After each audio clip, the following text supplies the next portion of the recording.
It was a crisp autumn morning in downtown Chicago when Monica Harris, a poised and confident African-American woman in her early 40s, strode into Hamilton Financial Bank with a purpose. She had just finished a meeting across the street and needed to address a discrepancy in one of her business accounts. Dressed in a sleek navy suit and carrying a leather briefcase, Monica's presence was commanding. Yet as soon as she stepped through the bank's grand double doors, she could feel the weight of judgmental eyes upon her. The marble-floored lobby was bustling with activity. Wealthy clients in tailored suits and expensive dresses were greeted with polite smiles and immediate attention. Monica, however, was met with a frosty glance from the receptionist, a young woman with platinum blonde hair who barely looked up from her computer screen. "Can I help you?" the receptionist asked. Her tone clipped. "Yes, I'd like to speak with someone about my account," Monica said, maintaining her composure. The receptionist's eyes flicked to Monica's briefcase and back to her face. "Do you have an appointment?" "No, but this is urgent. It's regarding a substantial transaction." The receptionist's lips thinned. "I'll see if someone is available. Please wait over there." She gestured to a small seating area near the entrance, clearly far from the private offices where other clients were being escorted. Monica nodded and took a seat, her patience wearing thin.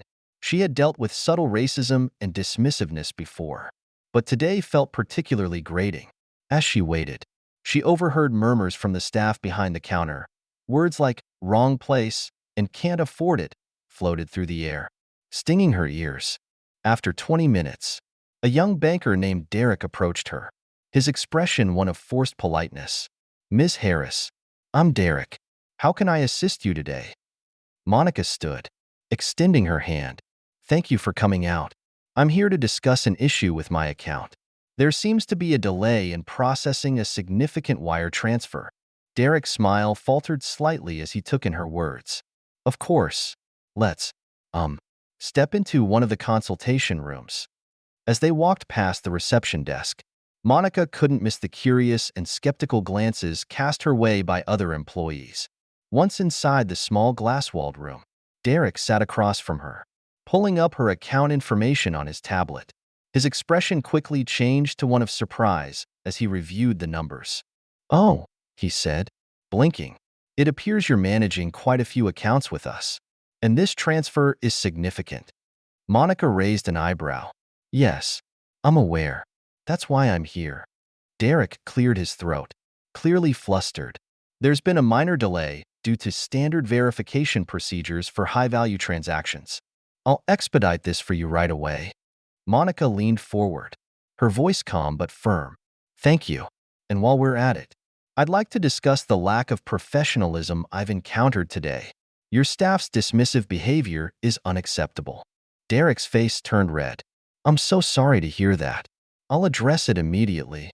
Monica nodded, her sharp gaze never wavering. "I hope so. This isn't just about me. It's about how every client is treated, regardless of appearance." Unbeknownst to Derek and the rest of the staff, Monica wasn't just any client. She was the majority shareholder of Hamilton Financial Bank, having acquired a controlling interest 6 months prior through her investment firm. Her visit that day had been intended as a routine check-in to observe the bank's operations firsthand. What she found, however, was an alarming display of systemic prejudice that she could no longer ignore. The following week, Monica called an emergency board meeting. The bank's executives, all middle-aged men, shuffled into the sleek conference room, exchanging nervous glances. They knew Monica as a sharp, no-nonsense businesswoman, but they had no idea why she had summoned them so urgently. Monica stood at the head of the table, her presence commanding. "Ladies and gentlemen," she began, "I've spent the past week reviewing client interactions at various branches. What I've witnessed is deeply troubling." She detailed her experience at the downtown branch, sparing no one from her critique. "Bias and prejudice have no place in this institution," she said, her voice resolute. "If we are to succeed, we must treat every client with dignity and respect." One executive attempted to interject, but Monica raised a hand to silence him. "This is not up for debate. Effective immediately. We will be implementing mandatory diversity and inclusion training for all employees. Additionally, I will be conducting unannounced visits to ensure compliance. The room was silent as her words sank in. Monica's leadership was clear. Hamilton Financial Bank would change, or heads would roll.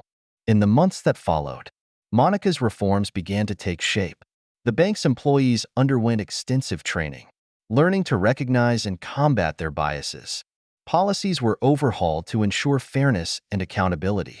Monica herself made frequent visits to branches, engaging with staff and clients alike to foster a culture of inclusivity. One day, Monica returned to the downtown branch that had sparked her mission. This time, she was greeted warmly by the receptionists, who seemed to have undergone a complete transformation. "Miss Harris, welcome back," the woman said, her smile genuine. Monica nodded, pleased but not entirely convinced.